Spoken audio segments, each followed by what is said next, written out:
Tidak ada keraguan bahwa Miyamoto Musashi adalah salah satu samurai terhebat dalam sejarah.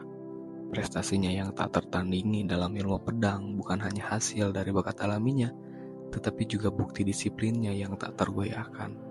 Menurut biografi dan tulisannya, disiplinlah yang mengukir jalannya menuju kehebatan.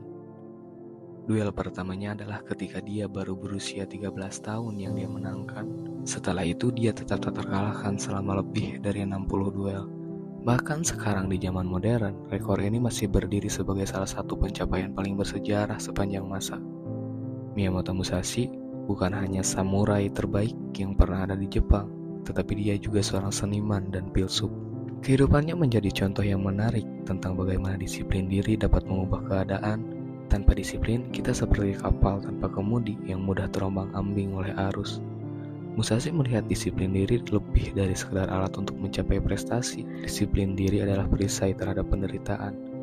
Ketika kita disiplin, kita lebih siap untuk menangani tantangan dan plot twist-nya hidup.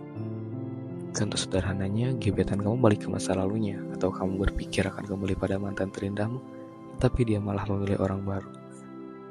Halo Sans People, bagaimana kabar kamu hari ini? Semoga sehat selalu ya. Dalam video ini, kita akan mencoba menelusuri ajaran Miyamoto Musashi tentang disiplin diri dan bagaimana ajaran tersebut dapat diaplikasikan dalam kehidupan kita sehari-hari. Kehidupan Musashi sebagai seorang samurai dipenuhi dengan ketidakpastian, mulai dari hasil duel hingga sifat gaya hidupnya yang hanya sementara. Baginya, penerimaan bukanlah sebuah tindakan pasif, tapi sebuah bentuk disiplin. Penerimaan berarti mengakui realitas setiap momen, apakah itu duel yang mengancam jiwa atau hari penulisan yang damai. Persepsi ini tidak hanya berlaku bagi para samurai yang menghadapi situasi hidup atau mati, melainkan sebuah prinsip yang dapat diterapkan pada tantangan yang kita hadapi setiap hari. Misalnya, bayangkan kamu sedang mengemudi ke sebuah pertemuan penting dan tiba-tiba mobil kamu mogok. Reaksi kebanyakan dari kita mungkin bertanya mengapa ini terjadi pada saya, atau bahkan mengutuk sumpah serapah nasib buruk sehingga menambah penderitaan yang tidak perlu pada situasi tersebut. Tetapi apa yang disarankan Musashi alih-alih menyebut situasi buruk dan berubah menjadi prestasi? Orang yang disiplin melihatnya seperti mobil berhenti bekerja karena ada sesuatu dan perlu memperbaikinya. Fokus kemudian dengan cepat beralih ke menemukan solusi, seperti memanggil truk derek atau memberitahu orang-orang yang menunggu, dan mencari tahu cara menyelesaikan situasi tersebut. Prinsip ini sejalan dengan filosofi tabah yang dirangkum Epictetus dalam kutipannya yang terkenal. Kita tidak dapat memilih keadaan eksternal kita, tetapi kita selalu dapat memilih bagaimana kita menanggapinya. Idenya sederhana namun mendalam. Kita mungkin tidak punya kendali atas apa yang terjadi pada diri kita, tapi kita punya kendali atas bagaimana kita bereaksi.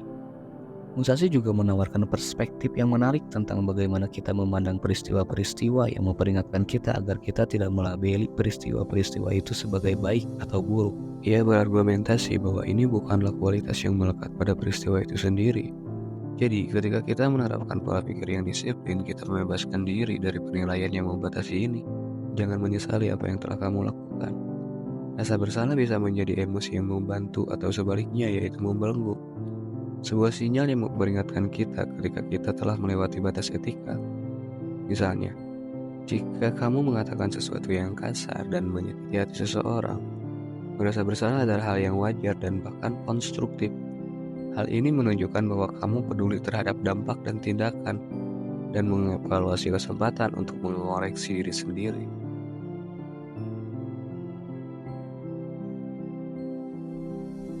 Terkadang kebanyakan dari kita bingung antara rasa bersalah dan penyesalan, padahal masing-masing memiliki fungsi yang berbeda. Rasa bersalah adalah respon emosional yang memberikan informasi berguna membantu kita menyesuaikan perilaku di masa depan. Penyesalan di sisi lain adalah kondisi mental yang tidak berguna. Itu seperti awan yang melayang di atas pikiran, mengambil ruang mental yang berharga. Miyamoto Musashi tidak memikirkan penyesalan, dia fokus pada momen saat ini dan tindakan yang akan membuatnya tetap hidup. Itu sebabnya dia menekankan pentingnya pikiran yang jernih untuk pengambilan keputusan yang efektif.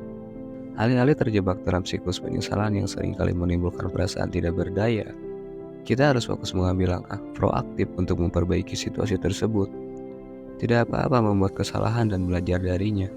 Yang tidak baik adalah membiarkan kesalahan itu berubah menjadi lubang penyesalan. Kita harus berusaha belajar memperbaiki diri dan terus maju, tidak peduli dengan tempat di mana kamu berada. Bagi Musashi, lokasi itu adalah hal kedua setelah disiplin dan pola pikir. Entah dia berada di kuil yang damai atau medan perang yang kacau, keadaan batinnya tetap tak tergoyahkan. Banyak di antara kita yang mungkin percaya bahwa perubahan lokasi yang sederhana akan secara ajaib menyelesaikan masalah kita yang mengarah pada skenario bahagia. Tetapi Musashi menantang gagasan umum ini dan mendesak kita untuk memahami bahwa kunci kepuasan tidak terikat pada lokasi tertentu, melainkan lebih kepada mindset atau pola pikir. Pada intinya adalah keadaan pikiran internal yang yakin bahwa tempat baru mungkin menawarkan peningkatan suasana hati untuk sementara. Tetapi jika pada dasarnya kamu tidak puas atau selaras dengan tujuan hidup, akan menemukan diri kamu kembali ke titik awal. Karena kehidupan yang tidak dapat diprediksi, jika kita berada di jalur pengembangan diri atau mencari penguasaan di bidang apapun, kita mungkin akan berakhir di tempat yang belum pernah kita bayangkan sebelumnya. Mungkin kita akan berada di negara lain, menyesuaikan diri dengan cara hidup baru, atau bahkan belajar budaya asing. Ketika dihadapkan dengan begitu banyak jalur karir dan pilihan tanpa akhir, wajar jika kita merasa tertarik pada berbagai minat, baik itu komputer, olahraga, atau seni, yang mengarahkan kita untuk mencoba-coba berbagai bidang, mencoba hal baru gitu. Memiliki beragam minat belum tentu merupakan hal yang buruk, namun hal ini terkadang dapat mengarah pada apa yang dikenal sebagai sindrom objek berkilau, di mana orang-orang berpindah dari satu ide ke ide yang lain dan mengabaikan ide yang dulunya pernah ada. Salah satu caranya dengan mempelajari suatu keterampilan secara ekstensif dan mendalami secara keseluruhannya. Kita mulai melihat pola yang akan membantu kita mempelajari keterampilan lain setelah menguasai salah satu bidang tersebut. Juga dalam kasus Miyamoto, strateginya sebagian besar didasarkan pada pola yang dia pelajari dari duel dengan lawannya.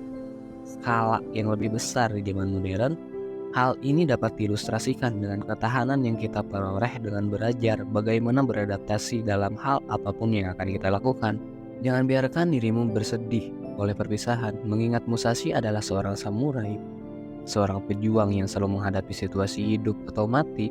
Prinsip ini kemungkinan besar memiliki pengaruh yang signifikan dalam hidupnya.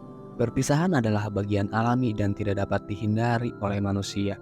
Baik itu kehilangan orang yang dicintai, pindah ke tempat yang baru, atau sekedar mengambil jalan hidup yang berbeda. Saat-saat perpisahan akan datang, misalnya kamu harus pindah ke kota lain untuk mengejar karir atau ingin meraih impian di kota atau negara lain. Dalam hal ini, kamu akan meninggalkan teman dan keluarga. Namun menurut Musashi, disiplinnya terletak pada mengelola emosi tersebut dengan mengakui kesedihan namun tidak membiarkannya menghalangi. Boleh sedih kok asal tidak larut dalam kesedihan gitu. Konsep keterpisahan ini juga meluas ke harta benda. Katakanlah kamu terikat pada HP yang harganya 4 bulan gaji saya itu. Jika barang-barang tersebut diambil, apakah kamu akan kehilangan rasa jati dirimu? Enggak kan? Musashi memperingatkan terhadap keterikatan seperti itu dengan menyarankan bahwa hal tersebut dapat menjadi sesuatu bentuk ikatan yang emosional. Pemahaman bahwa meskipun kamu tidak dapat menikmati hal-hal yang seharusnya orang lain miliki, kamu secara emosional tidak akan pernah cemburu. Apa hubungan antara iri hati dan disiplin? Nah, ajaran Musashi seringkali menargetkan hambatan yang menghalangi kita untuk disiplin, dan rasa cemburu adalah salah satunya.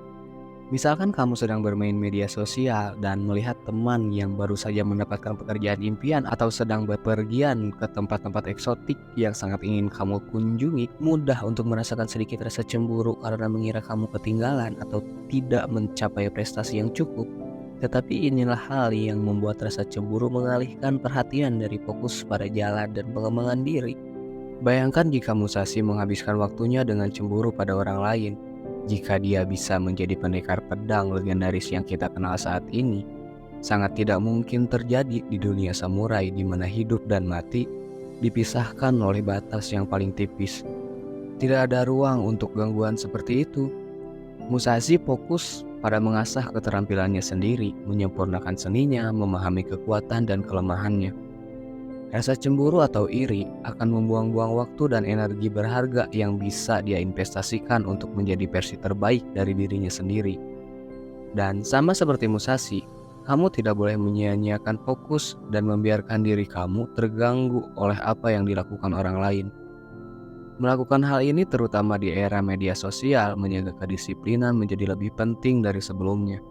Jadi, ketika rasa iri mencoba mengalihkan perhatian kamu, ingatlah fokus dan komitmen Musashi yang tak tergoyahkan terhadap keahliannya. Gunakan hal itu sebagai bahan bakar untuk berinvestasi pada diri sendiri dan menjadi samurai terhebat dalam diri kamu.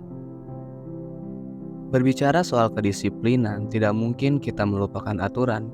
Berbicara soal aturan, Tuhan pun membuat aturan supaya manusia tidak berantakan. Terima kasih telah menonton video ini. Saya San, dan sampai jumpa di video berikutnya.